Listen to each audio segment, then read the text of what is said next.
Welcome back to my new vlog. ಎಲ್ಲರಿಗೂ good morning. Pramod ಅವರು ಹೊರಗಡೆ ಹೋಗಿದ್ರು. ಇವತ್ತು ಸ್ಯಾಟರ್ಡೆ ಅಲ್ಲ, ಸ್ವಲ್ಪ ಫ್ಲವರ್ ತೊಗೊಬರ್ತೀನಿ ಅಂದ್ಬಿಟ್ಟು ಹೋಗಿದ್ರು. ಕಟ್ತಾಯಿದ್ರು ಆ್ಯಕ್ಚುಲಿ. ಅದನ್ನು ವೀಡಿಯೋ ಮಾಡ್ಕೊಂಡಿದ್ದೀನಿ, ಕ್ಲಿಪ್ಪಿಂಗ್ಸ್ ಆ್ಯಡ್ ಮಾಡ್ತೀನಿ. ಲಕ್ಷ್ಮಿಗೆ ಮಲ್ಲಿಗೆ ಹೂವು ಹಾಕಬೇಕು ಅಂದ್ಬಿಟ್ಟು ಅವತ್ತು ರೇಟ್ ಜಾಸ್ತಿ ಅಂದ್ಬಿಟ್ಟು ತಂದಿರಲಿಲ್ಲ. ಇವತ್ತು ತಂದಿದ್ದಾರೆ. ಇವತ್ತು ಎಷ್ಟು ರೀ kg? 240. ಇವತ್ತು ಪರವಾಗಿಲ್ಲ, ಕಡಿಮೆ ಆಗಿದೆ. ಮೊನ್ನೆ ಎಲ್ಲ ಐ ಥಿಂಕ್ 1000 ಮೇಲೆ ಹೊಟ್ಟೋಗಿತ್ತು ಅನಿಸುತ್ತೆ. ಇವತ್ತು ಅದಕ್ಕೆ ತಂದಿದ್ದಾರೆ. ಇವಾಗ ಪೂಜೆ ಮಾಡಬೇಕು. ಹಿಂಗೆ ಬೆಳಗ್ಗೆಯಿಂದ ಸ್ವಲ್ಪ ಕ್ಲಿಪ್ಪಿಂಗ್ಸ್ ಆ್ಯಡ್ ಮಾಡಿದ್ದೆ, ಪೂಜೆ ಮಾಡಿರೋದೆಲ್ಲ ಅಷ್ಟೇ. ನನ್ನ ಕರ್ಕೊಂಡೋಗಿ ಅಂದರೆ ನನ್ನ ಮನೆಯಿಂದ ಈಚೆಗೆ ಕರ್ಕೊಂಡು ಹೋಗ್ತಾ ಇಲ್ಲ, ರೆಸ್ಟ್ ಹೇಳಿದ್ದಾರೆ ಅಂದ್ಬಿಟ್ಟು ಊಟ ಮಾಡಿಸೋದು, ಟ್ಯಾಬ್ಲೆಟ್ ನುಂಗ್ಸೋದು, ಮಲಗಿಸೋದು ಇದೇ ಮಾಡ್ತಾ ಇದ್ದಾರೆ. ಆಮೇಲೆ ನನಗೆ ಲಿಕ್ವಿಡ್ ಜಾಸ್ತಿ ತೊಗೋಬೇಕು ಅಂತ ಹೇಳಿದರು. ಇನ್ಫೆಕ್ಷನ್ ಆಗಿಬಿಟ್ಟಿದೆ ನನಗೆ. ಸೊ ಅದಕ್ಕೋಸ್ಕರ ಲಿಕ್ವಿಡ್ ಜಾಸ್ತಿ ತೊಗೊಳಕ್ಕೆ ಹೇಳಿದ್ರಲ್ಲ, ಜ್ಯೂಸ್ ಮಾಡಿಕೊಡೋದು, ಪದೇ ಪದೇ ನೀರು ಕೊಡ್ತಾ ಇರೋದು ಎಲ್ಲ ಮಾಡ್ತಾ ಇದ್ದಾರೆ. ಪಾಪ ಏನೋ ಒಂಥರ ಭಯ ಅಲ್ವಾ, ಅವ್ರಿಗೂ ಇದ್ದೇ ಇರುತ್ತೆ ಅದು ಮನಸ್ಸಲ್ಲಿ. ಅದಕ್ಕೇನೆ ನಾನು ಬರ್ತೀನಿ, ಏನಿಲ್ಲ ಸುಸ್ತಾದರೂ ಪರವಾಗಿಲ್ಲ ಬರ್ತೀನಿ ಅಂದೆ. ಬೇಡ ಅಮ್ಮ ತಾಯಿ, ನಾನು ಹೋಗ್ಬಿಟ್ಟು ಬರ್ತೀನಿ ಅಂದ್ಬಿಟ್ಟು ಅವರು ಸ್ವಲ್ಪ ಫ್ಲವರು, ಸ್ವಲ್ಪ ಐಟಮ್ಸ್ ಬೇಕಿತ್ತು ಮನೆಗೆ, ಎಲ್ಲನೂ ತೊಗೊಂಡು ಬಂದಿದ್ದಾರೆ. ಆ್ಯಂಡ್ ಮಾರ್ನಿಂಗಿಂದ ಕ್ಲಿಪ್ಪಿಂಗ್ಸ್ ಎಲ್ಲ ತೊಗೊಂಡಿದ್ದೀನಿ, ಅದನ್ನು ನೋಡ್ಕೊಂಡ್ಬನ್ನಿ. ಆ್ಯಂಡ್ ಪ್ರಮೋದರು ಹೂ ಕಟ್ತಾ ಇದ್ದಾರೆ, ಹೆಂಗೆ ಕಟ್ತಾ ಇದ್ದಾರೆ ಅಂತಲೂ ನೋಡ್ಕೊಂಡು ಬನ್ನಿ. ಬೆಳಗ್ಗೆ ನೈವೇದ್ಯಕ್ಕೆ ಪ್ರಮೋದ್ ಅವರು ಚಿತ್ರಾನ್ನ ಆ್ಯಂಡ್ ಕೀರು ಮತ್ತು ಗೊಜ್ಜು ಅವಲಕ್ಕಿ ಮಾಡಿದರು. ಗೈಸ್, ನಂಗೆ ಸಡನ್ನಾಗಿ ಹೇಳೋಕ್ಕೆ ಬರಲ್ಲ. ಪ್ರಮೋದ್ ಮುಖ ನೋಡಿದೆ, ಹ್ಞೂ ಅಂದರು. ಯಾಕಂದ್ರೆ ಅವರೇ ಮಾಡೋದಲ್ವ, ನಿಮಗೆ ಗೊತ್ತು. ನಾನು ಹೇಳೋಕ್ಕೂ ಮುಂಚೆನೇ ಮಾಡಿದರು. ನಾನು ಜಸ್ಟು ಬ್ರಷ್ ಮಾಡಿದೆ. ಐ ಫೀವರ್ ಇರೋದ್ರಿಂದ ನಾನು ಸ್ನಾನ ಮಾಡೋಂಗಿಲ್ಲ. ಅವರೇ ಸ್ನಾನ ಮಾಡಿ ಪೂಜೆ ಮಾಡ್ತಾಯಿದ್ರೆ ನಾನು ವಿಡಿಯೋ ಮಾಡ್ತಾಯಿದ್ದೆ. ಪ್ರಮೋದನ್ನು ಬೇಡ, ಫೀವರ್ ಜಾಸ್ತಿ ಆಗಿಬಿಡುತ್ತೆ ಅಂದರು. ಅದಕ್ಕೋಸ್ಕರ ನಾನು ಚಾನ್ಸ್ ತೊಗೊಳಕ್ಕೆ ಹೋಗಲಿಲ್ಲ. ಜಸ್ಟ್ ಹಂಗೇ ಕೈಕಾಲು ಮುಖ ತೊಳ್ಕೊಂಡು ಡ್ರೆಸ್ ಚೇಂಜ್ ಮಾಡಿಕೊಂಡೆ. ಆ್ಯಂಡ್ ನನಗೂ ಊಟ ಕೊಟ್ಟರು, ಬಟ್ ಅಷ್ಟೆಲ್ಲ ನಂಗೆ ತಿನ್ನೋಕ್ಕಾಗಲಿಲ್ಲ. ಆ್ಯಂಡ್ ಮಧ್ಯಾಹ್ನ ನನಗೆ ರಮ್ಯ ನವೀನ್ ಅವ್ರು ಕಾಲ್ ಮಾಡಿದ್ರು, ಬರ್ತಾ ಇದ್ದೀವಿ ಅಂತ. ಆಗ ಪ್ರಮೋದ್ ಅವರು ಚಕ್ ಅಂತ ಒಡೆಗೆಲ್ಲ ರೆಡಿ ಮಾಡಿದ್ರು. ಸೊ ಇವಾಗ ಟ್ರೈ ಮಾಡ್ತಾ ಇದ್ದಾರೆ.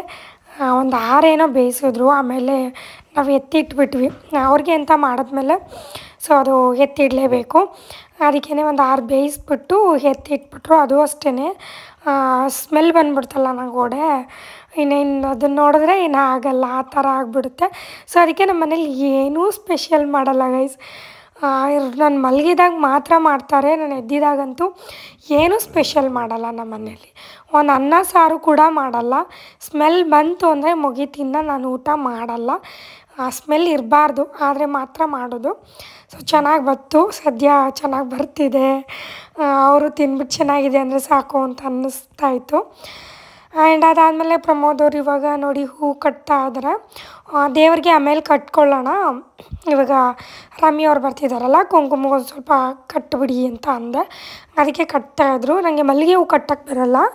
ಉದ್ದುದ್ದು ಬರುತ್ತಲ್ಲ, ಈ ಕನಕಾಂಬ್ರ, ಕಾಕಡ, ಸೇವಂತಿಗೆ ಇದನ್ನೆಲ್ಲ ಕಟ್ತೀನಿ ನಾನು. ಬಟ್ ಮಲ್ಲಿಗೆ ಅಂದರೆ ಅದು ಚೋಟ ಇರುತ್ತಲ್ಲ ಹಿಂದ್ಗಡೆ, ಅದಕ್ಕೆ ಕಟ್ಟಕ್ಕೆ ಬರೋಲ್ಲ ನನಗೆ. ಪ್ರಮೋದ್ ಅವ್ರಿಗೆ ನಮ್ಮ ಅತ್ತೆ ಎಲ್ಲ ಕಲಿಸ್ಬಿಟ್ಟಿದ್ದಾರೆ. ಅದರಲ್ಲಂತೂ ನಮ್ಮ ಅತ್ತೆಯವರು ಅವಾಗ ಹೂ ಬೆಳೀತಿದ್ರಲ್ಲ, ಆ ಪ್ರಮೋದ್ ಅವ್ರು ಚಿಕ್ಕದ್ರಿಂದನೇ ಕಲ್ತ್ಬಿಟ್ಟಿದ್ದಾರೆ. ಆದ್ದರಿಂದ ಪ್ರತಿಯೊಂದು ಬರುತ್ತೆ ಗೈಸ್, ಒಂದು ಬರುತ್ತೆ ಒಂದು ಬರಲ್ಲ ಅನ್ನೋಂಗಿಲ್ಲ. ಅಡುಗೆ ವಿಷಯದಲ್ಲೂ ಅಷ್ಟೇ ಚೆನ್ನಾಗಿ ಮಾಡ್ತಾರೆ, ಇದರಲ್ಲೂ ಅಷ್ಟೇ ಮಾಡ್ತಾರೆ. ಎಸ್, ನೋಡ್ಕೊಂಡು ಬಂದ್ರಲ್ಲ, ಇಷ್ಟೇ ಕ್ಲಿಪ್ಪಿಂಗ್ಸ್ ತೊಗೊಂಡಿದ್ದೀನಿ ನಾನು. ಜ್ಯೂಸ್ ಮಾಡಿರೋದೆಲ್ಲ ವೀಡಿಯೋ ಆ್ಯಡೇ ಮಾಡಿಲ್ಲ ನಾನು, ಬಿಕಾಸ್ ಅದು ವೀಡಿಯೋ ಮಾಡೋದೇ ಮರ್ತೋದೆ. ಆ್ಯಂಡ್ ಇವಾಗ ನಮ್ಮ ಮನೆಗೆ ಗೆಸ್ಟ್ ಬರ್ತಾ ಇದ್ದಾರೆ. ಅವರು ಕೂಡ ಕನ್ಸಿವೇನೆ, ಕೇಳಿರ್ಬೋದು, ರಮ್ಯ ನವೀನ್ ಅಂತ. ಅವ್ರ ಮನೆ ಗೃಹ ಪ್ರವೇಶ ಇದೆ ಅಲ್ವಾ, ಸೊ ಅದಕ್ಕೆ ಅವರು ಇನ್ವಿಟೇಷನ್ ಕಾರ್ಡ್ ಕೊಡೋಕ್ಕೆ ಅಂದ್ಬಿಟ್ಟು ಬರ್ತಾ ಇದ್ದಾರೆ. ಫಸ್ಟ್ ಟೈಮು ನಾವಿಬ್ಬರು ಮುಖಾಮುಖಿ ನೋಡ್ತಾ ಇರೋದು ಆ್ಯಂಡ್ ಮೀಟ್ ಆಗ್ತಾ ಇರೋದು ಇದೆ ಫಸ್ಟ್ ಅಂತಲೇ ಹೇಳ್ಬೋದು. ನನಗೆ ಅವ್ರ ಬಗ್ಗೆ ಗೊತ್ತಿರಲಿಲ್ಲ, ಅವ್ರಿಗೆ ನನ್ನ ಬಗ್ಗೆ ಗೊತ್ತಿರಲಿಲ್ಲ. ಸೊ ಒಂದೇ ಒಂದು ಟೈಮ್ ನಾವು ಕಾಲಲ್ಲಿ ಮಾತಾಡಿದ್ದು. ಸೊ ಗುಡ್ ಪರ್ಸನ್ ಅಂತ ನನಗೆ ಅನ್ನಿಸ್ತು. ಮುಂಚೆ ಎಲ್ಲ ಬೇರೆಯವ್ರು ಹೇಳಿದ್ದೆಲ್ಲ ಸ್ವಲ್ಪ ಅವರು ಜಾಸ್ತಿ ಮಾತಾಡಲ್ಲ ಹಂಗೆ ಹಿಂಗೆ ಅಂತ ಹೇಳ್ತಾಯಿದ್ರು. ಹೌದು, ಜಾಸ್ತಿ ಮಾತಾಡಲ್ಲ, ಅವರು ಸೈಲೆಂಟು. ಎಷ್ಟು ಬೇಕು ಅಷ್ಟೇ ಗೈಸ್, ಅವರಾಯಿತು ಅವ್ರ ಕೆಲಸ ಆಯಿತು, ಹಾಗೆ ಇರ್ತಾರೆ. ಸೊ ಅದೇ ಬೆಟರ್ ಅಲ್ವಾ. ಲೈಫ್ ಆವಾಗಲೇ ಚೆನ್ನಾಗಿರೋದು. ಸೊ ನಾನು ಇವಾಗ ಅದೇ ರೀತಿ ಆಗಿಬಿಟ್ಟಿದ್ದೀನಿ. ಇನ್ನೊಂದು 15 ಮಿನಿಟ್ಸ್ ಬರ್ತಾಯಿದ್ದೀನಿ ಅಂತ ಹೇಳಿದ್ರು. ಸೊ ನಾವು ವಡೆಗೆ ರೆಡಿ ಮಾಡಿದ್ವಲ್ಲ, ಇವಾಗ ಅದನ್ನು ಬೇಯಿಸ್ಬೇಕು ಬಿಸಿ ಬಿಸಿ. ಆವಾಗಲೇ ಒಂದು 3 o'clock ಪ್ರಮೋದ್ ಅವರು ಒಂದು ಸ್ವಲ್ಪ ಬೇಯಿಸಿದ್ರು. ಇವಾಗ ಅವ್ರಿಗೆ ಬಿಸಿ ಬಿಸಿ ಹಾಕ್ಕೊಡೋಣ, ಅವ್ರಿಗೆ ಬೇಯಿಸ್ಬೇಡಿ ಅಂತ ಹೇಳಿದೆ ನಾನು. ಅದಕ್ಕೆ ಇವಾಗ ಕಾಫಿ ಮತ್ತು ವಡೆನ ಬಿಸಿ ಮಾಡಿದೆ. ಫಸ್ಟ್ ಟೈಮ್ ಬರ್ತಾಯಿದ್ದಾರೆ, ವಡೆ ಕೊಡಬೇಕು ಇಲ್ಲೋ ಅಂತಲೂ ಗೊತ್ತಿಲ್ಲ. ಕೊಡ್ಬೋದಾ ರೀ? ಕೊಡ್ಬೋದಂತೆ. ನೋಡೋಣ ತಿಂತಾರಾ ಅಥವಾ ತಿನ್ನಲ್ವಾ ಏನೋ ನನಗೂ ಗೊತ್ತಿಲ್ಲ. ನಾನು ಅಂದ್ಕೊಂಡೆ ಜ್ಯೂಸ್ ಏನಾದರೂ ಮಾಡೋಣ ಅಂತ. ಸಡನ್ನಾಗಿ ಫೋನ್ ಮಾಡಿ ನಂದು 15 ಮಿನಿಟ್ಸಲ್ಲಿ ಬರ್ತೀನಿ ಅಂತ ಅಂದರು. ಸರಿ ಓಕೆ ಆಯಿತು ಬನ್ನಿ ಬನ್ನಿ ಅಂತ ಅಂದೆ. ಅದಕ್ಕೆ ನಾನು ಇವಾಗ ವ್ಲಾಗ್ನ ಶುರು ಮಾಡಿದ್ದೀನಿ. ತೋರಿಸ್ತೀನಿ ಅವ್ರು ಬಂದಮೇಲೆ ಸಿಗ್ತೀನಿ ಗೈಸ್. ಪ್ರಮೋದ್ ಅವರು ಪೂಜೆ ಮಾಡ್ತಾಯಿದ್ರು. ನಾನು ದೂರನೇ ನಿಂತ್ಕೊಂಡು ಹಂಗೆ ವೀಡಿಯೋ ಮಾಡ್ಕೋತಾ ಇದ್ದೀನಿ. ಆ್ಯಂಡ್ ಅವ್ರಿಗೆ ಅರ್ಶಿನ ಕುಂಕುಮ ಕೊಡೋಕ್ಕೆ ಅಂದ್ಬಿಟ್ಟು ಎಲ್ಲ ರೆಡಿ ಮಾಡಿ ದೇವ್ರ ಮುಂದೆನೇ ಇಟ್ಟಿದ್ದೆ. ಆಮೇಲೆ ಇವಾಗ ಇನ್ನು ಕಡಲೆಕಾಳು ಉಸ್ಲಿ ಮಾಡಿದರು. ಮಧ್ಯಾಹ್ನ ಉನಿ ಹಾಕಿದ್ದದು ನೋಡಿದ್ರೆ ಅವ್ರಿಗೂ ಇಷ್ಟ ಅಂತ ಗೊತ್ತಿಲ್ಲ, ಕೋಇನ್ಸಿಡೆಂಟ್ ಎಲ್ಲ. ತುಂಬ ಖುಷಿ ಆಯಿತು ಅವ್ರಿಗೆ ಇಷ್ಟ ಅಂತ ಕೇಳಿ ನನಗೆ. ಹಾಯ್ ಅಥರ್ವ. ಹಾಯ್. ಬಿಸಿನೀರು ಕುಡಿತೀರಾ? ನಾವು ಅಂದರೆ ನಮ್ಮ ಮನೇಲೆಲ್ಲ ಬಿಸಿನೀರು.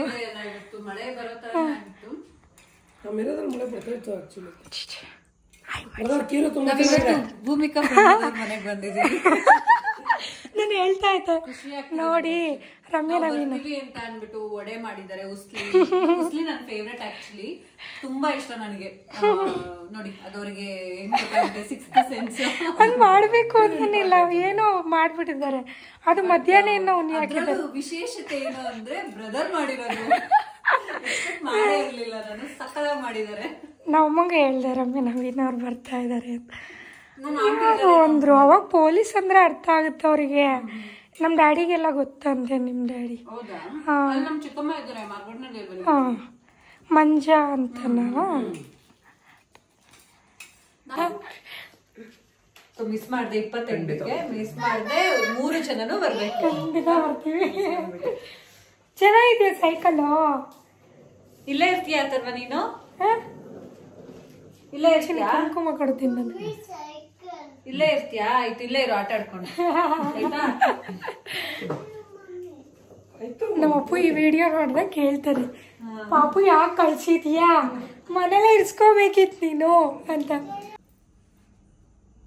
ನೆಕ್ಸ್ಟ್ ಟೈಮ್ ನಾನ್ ವೆಜ್ ಕರಿತೀನಿ. ಈಗ ಸದ್ಯಕ್ಕೆ ಗೃಹ ಪ್ರವೇಶ ಆಗ್ಬಿಟ್ರೆ ನಾವು ಸ್ವಲ್ಪ ದಿನ ತಿನ್ನಂಗಿಲ್ಲ. 48 days. ಇಲ್ಲ ಶಾರ್ಟ್ ಮಾಡ್ಬಿಟ್ಟಿದ್ದಾರೆ. 16 days. ಬರೀ 14 ದಿನ ಇದ್ರೆ ಸಾಕಂತೆ. ಇಕ್ಕಲಮ್ಮ ಅವನಿಗೆ. ನೋಡಿ ಈಗ ಅವ್ನು ಏನ್ ಮಾಡ್ತಾನೆ.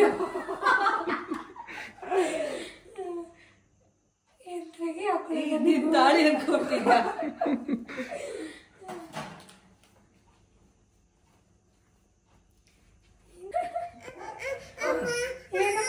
ಇನ್ನೊಂದ್ಸಲ ಹೇಳ್ಬೇಕು ಥ್ಯಾಂಕ್ ಯು ಹೇಳು. ಥ್ಯಾಂಕ್ ಯು ಹೇಳ್ಬಿಟ್ಟು ಎತ್ಕೊ.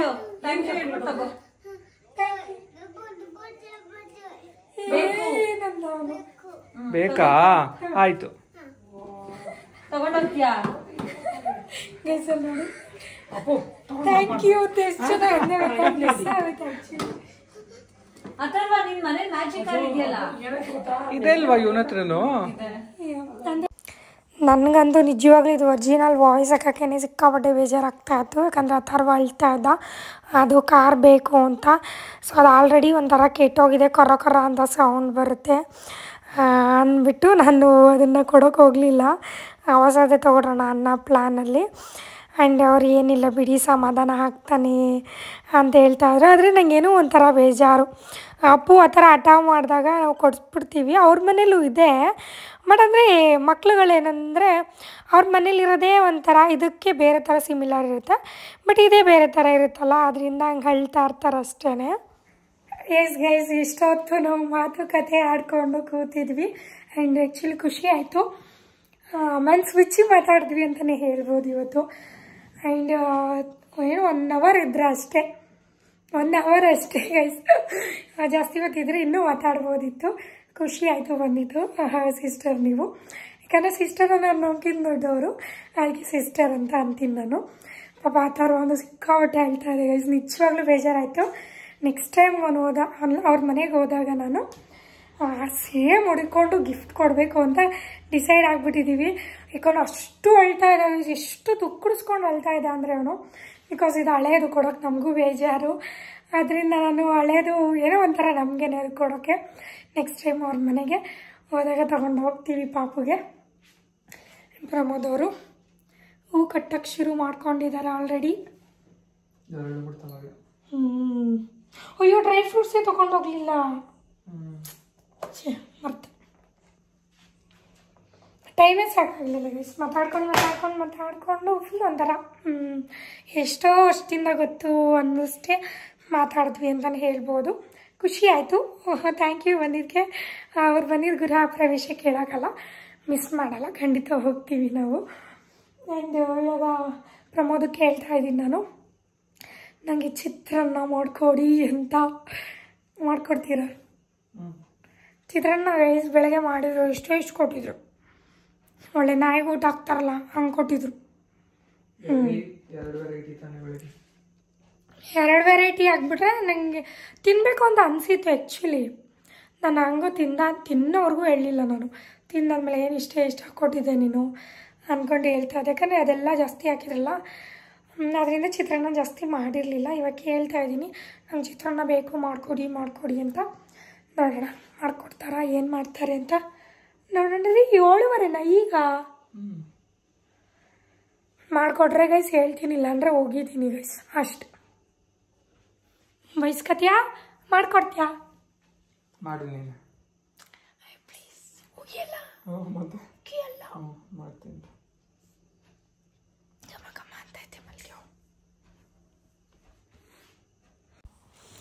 ಇನ್ನು ಪ್ರಮೋದ್ ಅವರು ಹೇಳ್ದಂಗೆ ಚಿತ್ರಾನ್ನ ಮಾಡಿಕೊಟ್ರು. ಸುಮ್ಮನೆ ಹಂಗೆ ಪೂಸು ಹೊಡಿತೀನಿ ಗೈಸ್, ಮಾಡಿಕೊಡ್ತೀರಾ, ಮಾಡಿಕೊಡಿ ಹಂಗೆ ಅಂತ. ನಾನು ಕೇಳಿದ ತಕ್ಷಣ ಪಾಪ ಅವ್ರು ಮಾಡಿಕೊಡ್ತಾರೆ, ಅದರಲ್ಲಿ ಏನೂ ಇಲ್ಲ.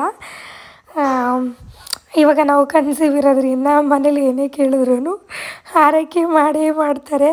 ವಿಧಿ ಇಲ್ಲ, ಮಾಡಿಕೊಡ್ಲೇಬೇಕು. ಅಯ್ಯೋ ಆಮೇಲೆ ಏನಾಗ್ಬಿಡುತ್ತೋ ಬೌಡ್ಸ್ಕೊಬಿಟ್ಟು ಅಂದ್ಬಿಟ್ಟು ಮಾಡಿಕೊಡ್ತಾರೆ. ಒಬ್ಬಟ್ಟು ಬೇಡ ಅಂತ ಹೇಳ್ತಾ ಇದ್ದೀನಿ ನಾನು. ಎಸ್ ಗೈಸ್, ಊಟ ಆಯಿತು, ಮಾಡಿಕೊಟ್ರು. ಬಟ್ ತಿನ್ನೋಕ್ಕಾಗಲಿಲ್ಲ ನನಗೆ. ಸ್ಮೆಲ್ ಬಂದುಬಿಟ್ರೆ ತಿನ್ನೋಕ್ಕಾಗಲ್ಲ ಗೈಸ್ ನನಗೆ, ಅದೇ ಪ್ರಾಬ್ಲಮ್ಮು. ಒಳಗಡೆ ಇದ್ದೆ ನಾನು, ಬೆಳಗ್ಗೆ ಮಲ್ಕೊಂಡಿದ್ದೆ, ಅವಾಗ ಮಾಡಿರೋದ್ರಿಂದ ಸೊ ಬೆಳಗ್ಗೆ ತಿನ್ನಬೇಕು ಅನ್ನಿಸ್ತು, ತಿಂದೆ. ಬಟ್ ಸ್ಮೆಲ್ ಇರಲಿಲ್ವಲ್ಲ, ಮಾಡುವಾಗ ಉರಿಯೋದು ಒಗ್ಗರಣೆದು ಸ್ಮೆಲ್ ಗೊತ್ತಾಗಲಿಲ್ಲ. ಬಟ್ ಇವಾಗ ನಾನು ಇಲ್ಲೇ ಕೂತಿದ್ದೀನಿ, ಅವ್ರು ಅಲ್ಲಿ ಮಾಡ್ತಾಯಿದ್ದಾರೆ, ಸ್ಮೆಲ್ ಹೊಡಿತಲ್ಲ, ತಿನ್ನೋಕ್ಕೆ ಆಗಲಿಲ್ಲ. ಇದೇ ಕಥೆ ನಂದು.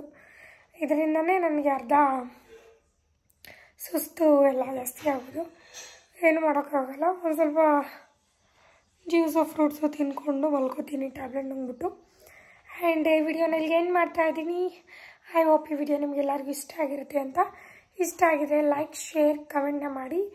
ಮತ್ತೆ ಹೊಸ ವಿಡಿಯೋದೊಂದಿಗೆ ಸಿಗ್ತೀನಿ. ಅಲ್ಲಿವರೆಗೂ ಕಾಯ್ತಾ ಇರಿ. Love you all. ಬಾಯ್.